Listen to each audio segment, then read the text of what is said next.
Hi, I'm Anna, and on this week's adventure, you'll need to be careful, or you might get bitten. On July 12th of 1916, Lester Stillwell jumped off the Wyckoff dock with his friends and probably never once considered that his life was in danger. An old ship captain named Thomas Cottrell had been warning people not to go into the water that morning. Cottrell claimed to have seen an 8-foot shark swimming in Matawan Creek. If Lester had heard this, he probably thought Cottrell was crazy, just like everyone else did. Local artist Tattoo Bob wanted his tribute to be on the other side of these train tracks, closer to the spot where Lester and his friends were swimming. The tunnels on that side are square, though. This accident of fate was beneficial, as Bob's mural is now impossible to miss. Wyckoff Dock was more than a mile from where Matawan Creek empties into the ocean at Raritan Bay, and sharks were unheard of in fresh water. People had sharks on the brain that week. On July 1st and 6th, 2 people had been killed by sharks in separate incidents on the Jersey shore, but both were many miles away, and in the ocean. Swimming in the ocean had only recently become a popular pastime in the United States, and shark science was minimal. It was generally accepted that a shark did not have enough strength in its jaws to damage the human body, and many believed a shark needed to turn on its back to even be able to eat. There was no way there could be 2 different sharks big enough and strong enough to kill 2 young men in such a short amount of time. The tale of the rogue shark was already being woven when Lester Stillwell went swimming. Lester was 11 years old. He was probably only thinking about how hot it was that day. We were in the middle of a heat wave 107 years later when I headed into New Jersey to check out Tattoo Bob's mural. 2 monuments were erected in 2016 to commemorate the event that made the town famous. That is when Tattoo Bob began planning his mural. He tried several times during the day over the years, but it wasn't until 2020 that he realized what he must do. Bob stashed all his spray paints and a 20-foot ladder ahead of time. He calculated tides and train schedules and determined he had 35 minutes to paint between low tide at 3:40 a.m. and the next passing train. When Lester screamed and went underwater, his friends thought he had a seizure and ran for help. A crowd of people assembled on the shore. Stanley Fisher stripped off his clothes and plunged into the water. He was a young businessman that had come with his fiancée to see what all the fuss was about. Stanley found Lester's body almost immediately, but he had no idea he was not alone. Stanley was trying to steal food from an apex predator. A shark took a bite out of Stanley's leg, and he dropped Lester's body. Stanley was able to be pulled to shore, but died en route to the hospital. 30 minutes later, in another part of the stream, 14-year-old Thomas Dunn was also bitten in the leg, but rescued by his brother. Though his leg was amputated, Dunn was the only survivor of the Jersey Shore shark attacks of 1916. The story had already gone nationwide by the time Lester Stillwell was recovered 2 days later. Illustrations of his body show ghastly damage, but this was a time when the news could be freely embellished with little repercussions. The narrative continued that one great white shark had killed the previous victims and then swam up Matawan Creek to kill Stillwell and Fisher.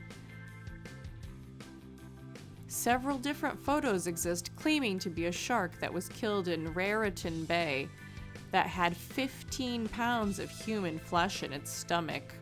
100 years of research have proved this story to be absurd.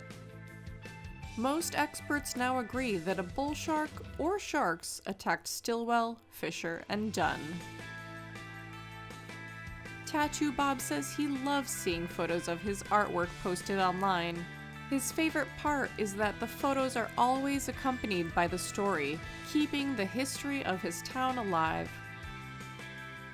That history once caught the attention of a novelist named Peter Benchley, who wrote a book about a shark that began feeding in an area and wouldn't go away. That book went on to become one of the biggest movies of all time. I don't think I need to tell you the name.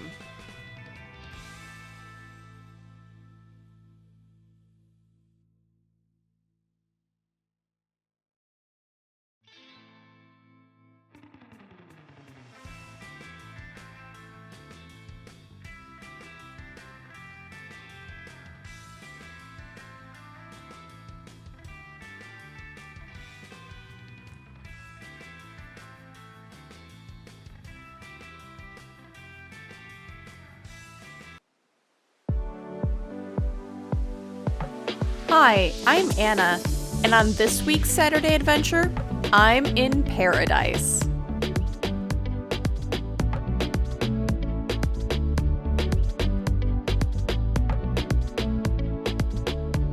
This is the island of Panglao in the Bohol province of the Philippines. Bohol is comprised of several islands in a nation made up of thousands of islands. I started my day at sunrise to catch the first rays coming up over the bluest waters I've ever seen. The tide was way out, and as the light grew brighter, I saw I was not alone. I'm about to find a starfish. In fact, he's right here. Trapped in the tide pools, I found dozens of starfish, sea urchins, sea snails, sea cucumbers, and even a nudibranch. Look at this guy. It's like he's got tiny mountains all over him. I relocated as many as possible to the deeper waters. He's kind of hard. I mean, all these little points are really quite soft and smooth. If we flip him over, we might see some of his little feet wiggling. My producer asked, "Why does it matter? Can't possibly save them all." He's looking to see what's going on. As I placed a little blue starfish back into the waves, I said, "It mattered to him, didn't it?" And I'm gonna put him back now because we want to be kind to animals.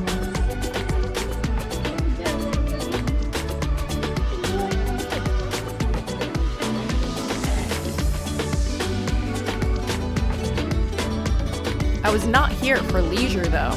I came to explore. I took a boat to Bohol Island, the heart of the province, and the 10th largest island in the Philippines. Somewhere in the jungle was the only carnivorous primate in the entire world, and I had come here to see it. I'm a vegetarian, but I'm a primate, and I'm almost certain that you are too. Our close relatives include gorillas and chimps and monkeys and lemurs and a lot of animals that look more like squirrels than any of you or me or Coco the gorilla. Some of these primates are vegetarian like me, but most are willing to eat any kind of protein. The only primate that exclusively eats meat lives right here in Bohol. I needed to take in the lay of the land, so I looked for the most elevated position I could find. Hey, I'm Anna, and on this week's Saturday Adventure, we're going to the top of these stairs to check out the Chocolate Hills. Come on, let's go. These are the Chocolate Hills, a bizarre geological structure covering a 50-kilometer area in the Carmen region. That's 20 miles for us Americans. 214 steps later, we've reached the observation deck at the top of the Chocolate Hills. No one has done an accurate count, but there are believed to be between 12 and 1,800 candy-shaped mounds covered in grass that turn chocolate brown in the dry season.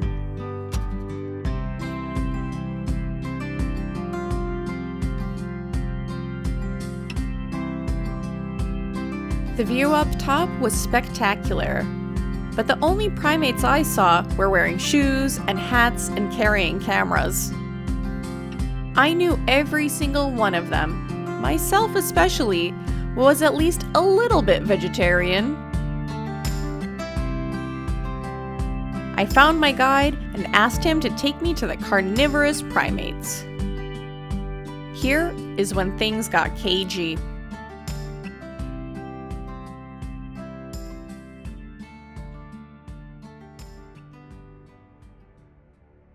The Philippine tarsier is a diminutive nocturnal creature that spends its days sleeping in the trees. Somewhere, way back in history, you and I share a grandfather with the tarsier, though there is some debate to where tarsiers fall in the primate family tree. Once distributed across the world, tarsiers are now limited to Southeast Asia. Tarsiers are primarily insectivorous, but are willing to eat any animal that fits in their tiny mouths, from mouse to lizard. Despite being the only primate in the world more bloodthirsty than chimps and humans, tarsiers are incredibly shy creatures that don't handle pressure well. Bright lights, loud noises, and physical contact can make a tarsier become suicidal. Because they are incredibly cute, and they will most often stay in the same place all day long, unscrupulous animal parks have opened in the country to draw in tourists with close-up photo opportunities. That is where my guide took me. He dropped me off at the front gate and pointed to where I would meet him at the end. I didn't see the tarsiers here. I couldn't get far enough into the park.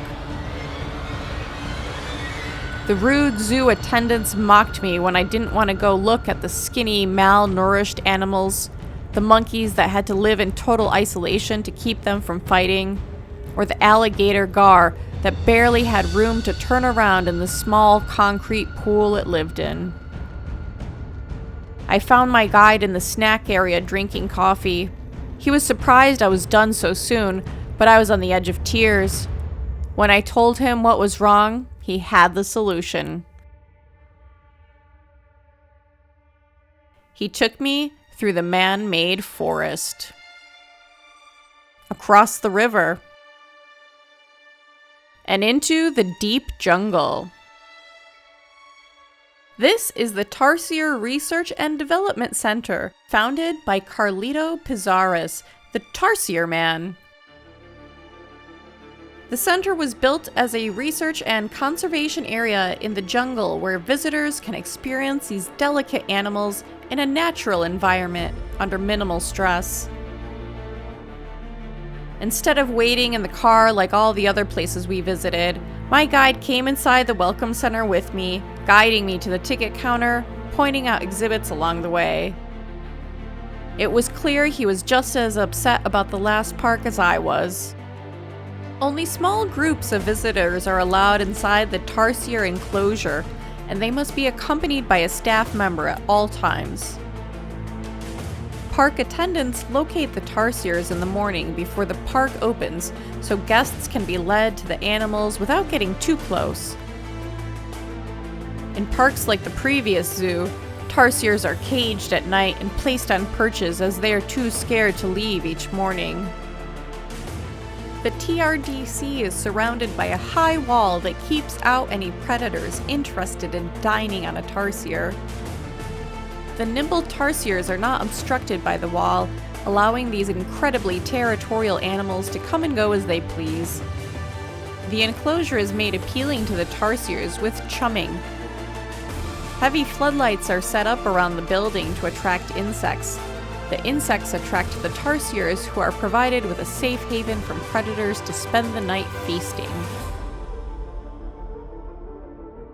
It is now time for the tarsiers to sleep, and I heard a beach calling my name. Thanks for joining me on this adventure.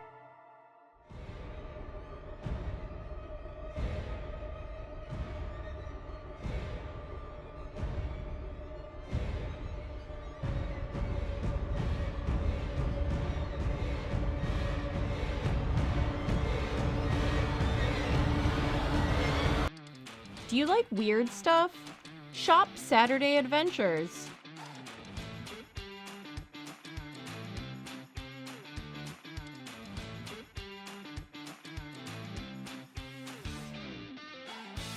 Come see our assortment of t-shirts, pennants, posters, puzzles, mugs, and more.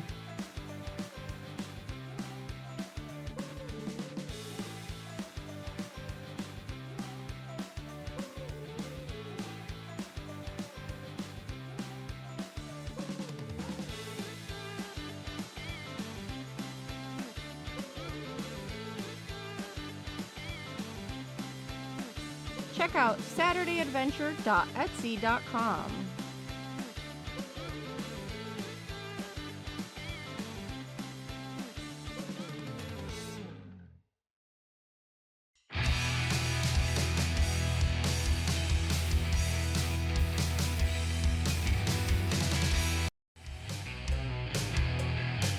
My name is Indy Anna Bones. I'm an archaeologist, explorer, adventurer, cryptozoologist, street art expert, and friend to pigeons. Join the adventure as I explore mysterious places, forgotten history, and track down unknown creatures.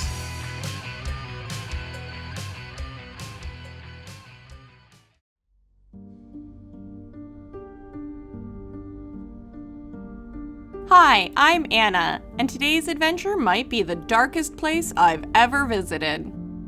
This is Fort Santiago in the Intramuros neighborhood of Manila, the capital of the Philippines. Fort Santiago is a museum, a park, and a shrine today, and that is the nicest thing that can ever be said about it. So many people have died here in so many horrible ways of the fort's 400-year history that the stain can never be expunged. Plaques are placed all through the ruined walls marking the massacres. The White Cross was the worst. This mass grave contained the remains of more than 600 unidentifiable American and Filipino prisoners that were abandoned to die of thirst and suffocation in the ancient dungeons as the American armies advanced on Manila in World War II. Of all the atrocities witnessed here in Fort Santiago, one man is recognized above all others. He is Jose Protazio Rizal, the Filipino author that became the martyr for the Philippine Revolution. Rizal's novels inspired the people to rise up against the Spanish government. Though Jose Rizal never participated in any violence, the Spanish saw him as such a threat that he was imprisoned and sentenced to death. Rizal spent his final days in a dark cell in Fort Santiago, writing letters to his family and supporters. His former prison is now a shrine filled with Rizal's original writings, drawings, and sculptures, as well as one bullet-scored vertebrae. On December 30th of 1896, Jose Rizal was marched out of Fort Santiago and through the walled city of Intramuros to a parade ground called Bagumbayan. There, Rizal was executed by firing squad. After his execution, Rizal's body was taken to nearby Paco Cemetery and buried in an unmarked grave to keep it from becoming a focal point for the revolution. Rizal had dedicated his last novel to 3 revolutionary priests called the Gamburza. The priests had been executed at Bagumbayan 20 years before Rizal, and were also secretly buried between the walls at Paco Cemetery. It took 2 years of searching before Rizal's sister found his burial spot. She bribed the guards to mark his grave with RPJ, his initials in reverse. Spanish rule ended in 1898, and in 1913 the bones of Jose Rizal received a new resting place. Luneta Park was erected on the site of Bagumbayan. The former execution grounds are now the largest urban park in Asia. with gardens, fountains, cultural shrines, and oh so many feral cats. The remains of Jose Rizal were moved to this monument at the head of the park, towering over the very spot where Rizal was cut down for no other crime but his ideas.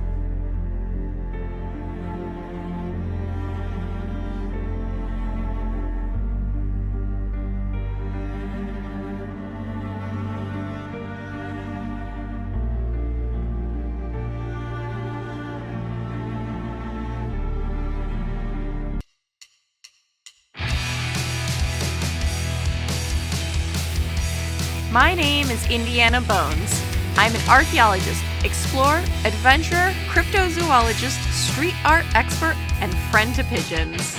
Join the adventure as I explore mysterious places, forgotten history, and track down unknown creatures.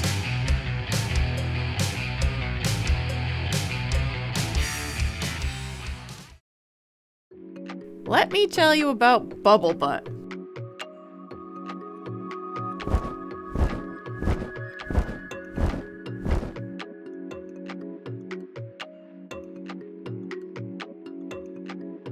Despite the silly name, this is a very serious condition that affects thousands. Bubblebutt usually happens when a human crashes their boat into a sea turtle and the injury forces air into the turtle's shell. I told you, Bubblebutt is no joke. I first encountered Bubblebutt syndrome when I met Rocky, the green sea turtle, at the Key West Aquarium. Strange floats and weights were attached to his back, and I assumed this had something to do with the fact that he was missing his front fin. A few days later, we were driving back to Miami across the overseas highway when we saw a sign for the Turtle Hospital, and I immediately did a U-turn. You know that's not something Indiana could pass up. I hope this isn't news to you, but things aren't good for sea turtles. Everything in their lives seems to be on a collision course with humans. Their breeding grounds are altered for public beaches. Light pollution draws them to breed in unfamiliar and unsafe locations. Collisions with boats crack their shells, and discarded nets entangle their fins. Fibropapilloma, a virus that causes tumors to erupt all over a turtle's soft tissues, probably isn't caused by humans, but no one can say for sure. That's just a smattering of the ways we are bad for turtles. The Turtle Hospital stepped in to mitigate some of that damage. Right on the side of the overseas highway, the Turtle Hospital is a repurposed hotel and former strip club. The facility opened in 1986 and has successfully treated more than 2,000 turtles. Out back, I was able to interact with some of the permanent residents. The ultimate goal of the Turtle Hospital is to release as many turtles back to the wild as possible. The turtle must have 1 good eye, 3 good flippers, and an uncompromised shell to be a candidate for release. Even fibropapilloma tumors can be removed with a 90% survival rate. A turtle with 1 good eye or 3 good flippers can still hunt for prey on its own, but there is no hope for a turtle with Bubblebutt. Also known as positive buoyancy syndrome, Bubblebutt is most often the result of a boat collision. The trauma forces air out of the turtle's lungs, where it becomes trapped under the shell. The turtle is left unable to dive, and its body bakes in the sun. Algae begins to form in large colonies on the shell, as the turtle is unable to take cover and scrape it away. There is no medical treatment to safely release the air from the shells, even in the Turtle Hospital's state-of-the-art facilities. Those turtles must live out the rest of their days in captivity. Luckily, when the Turtle Hospital purchased the hotel, it came with an Olympic-sized swimming pool. That is now the home to the permanent residents that eagerly await treats from visitors on the hourly tours of the facility. Additional smaller pools are used to care for the baby turtles and convalescing patients that will one day return to the ocean. Turtles return to breed on the same beaches where they were born, so successfully rehabilitated turtles are returned to the location from where they were rescued. When I visited, there were even turtles that had been rescued from and were soon to be released back to the waters of New England. I'm sad to say things don't look good for sea turtles right now. The only hope they have are the positive efforts of organizations like the Turtle Hospital and the people who are willing to change their own behaviors to help out.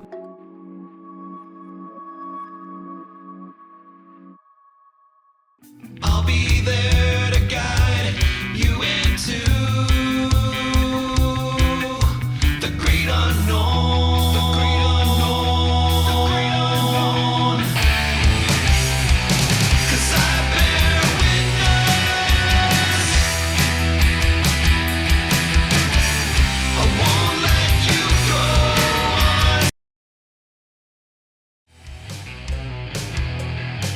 My name is Indy Anna Bones. I'm an archaeologist, explorer, adventurer, cryptozoologist, street art expert, and friend to pigeons. Join the adventure as I explore mysterious places, forgotten history, and track down unknown creatures.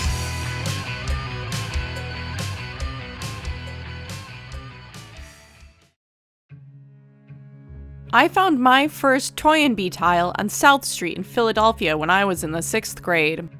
I was fascinated and followed the mystery for years. I didn't know Toynbee was still in Manhattan until I looked down and saw one in the street.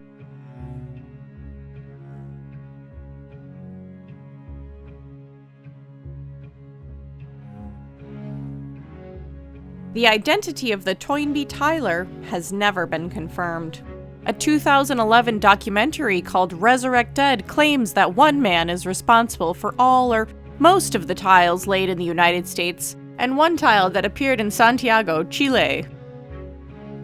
They allege that the tiler was a Philadelphia recluse that had been espousing his bizarre philosophy since the late 1970s to early 80s. The famous Toynbee tiles were first noticed late in the 1980s and continued appearing until 2016, when I found this fresh tile dropped across the street from Macy's in Herald Square, Manhattan. The Toynbee idea is to resurrect every single person that has ever died and send them to live on the planet Jupiter. It supposedly comes from the British historian Arnold Toynbee, told through the medium of Arthur C. Clarke's 2001 A Space Odyssey. The entirety of the theory is also detailed word for word in David Mamet's short play, 4 a.m. Mamet claims to have invented the entire story, but the Resurrect Dead team found evidence that their suspect was already promoting his ideas long before that play was published. The tile I found in Herald Square could not have been down more than a week when I discovered it. The tar paper that protected the fresh tile was still completely intact. The only thing I had in my purse for cutting was a random fork, but I was still able to peel back a corner. This revealed a section of text making it consistent with the Toynbee narrative. The method of delivery for the Toynbee tiler is believed to be a car with a missing floor panel on the driver's side. The linoleum is covered in tar paper, which protects the artwork as car tires pound it into the hot asphalt. It takes months for the tiles to be completely revealed as the tar paper is slowly peeled away, and when they are set, they are impossible to remove without tearing up the road. Some tiles are heavily damaged in the long process it takes to uncover them, where others are frequently paved or painted over in Manhattan. So most of the tiles have a lifespan of only a few years. Herald Square is the last tile I found that is consistent with the original Toynbee tiler. That was fine with me because I'd been finding messages like this. That probably would have made me lose interest in the whole subject if the mystery wasn't deepening.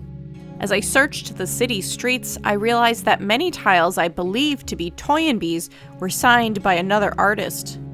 Many looked like Toynbees using the same phrases and images, but these were from House of Hades, an artist whose work first appeared in Buffalo, New York and Pittsburgh, Pennsylvania.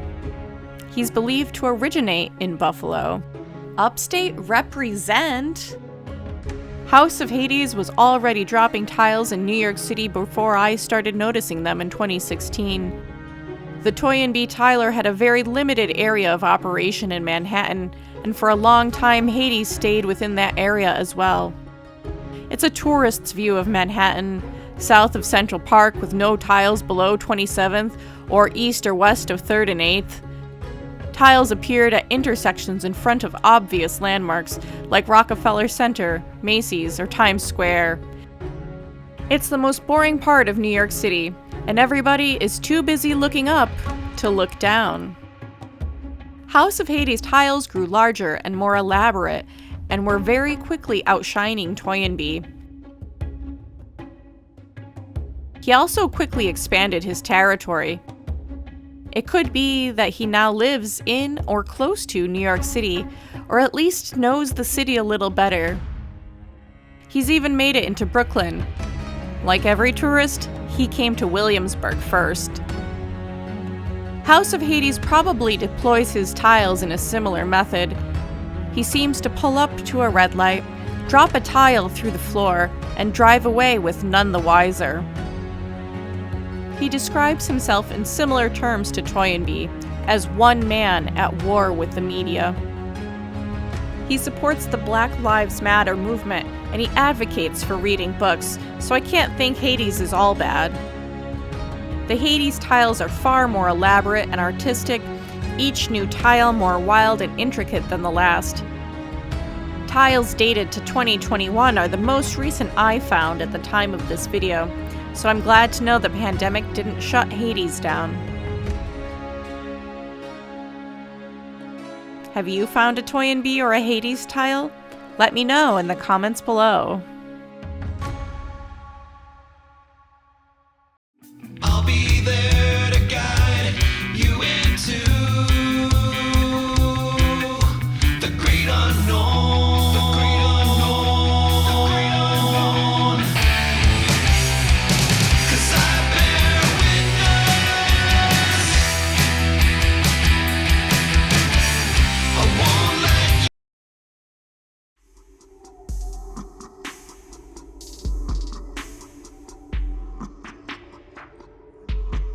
Indy Anna Bones is an explorer, adventurer, street art expert, cryptozoologist, and pigeon enthusiast. Indy Anna Bones had come to Leeds Point, New Jersey in search of a legend. The Pine Barrens is a massive pine forest covering 1.1 million acres, more than 22% of New Jersey's land. The story begins in 1735 on a stormy night when Mother Leeds was in labor with her 13th child.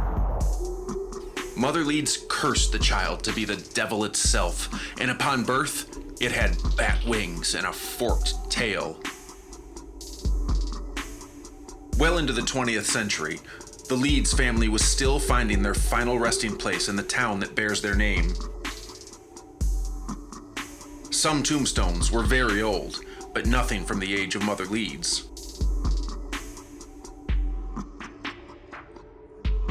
If Indy Anna was going to find the Jersey Devil, she would need to move back into the woods and search its natural habitat. She pulled off the road at the site of an empty foundation. This area looked as promising as any. She began finding specimens right away. A worn vertebrae confirmed something had died in this place. A search of the area revealed bones scattered everywhere. Jersey Devil or no, something had made a meal in this place. In 1736, a Japhet Leeds named 12 children in his will. Could his wife Deborah be the Mother Leeds of legend? Satisfied in her investigation, Indy Anna got back on the road.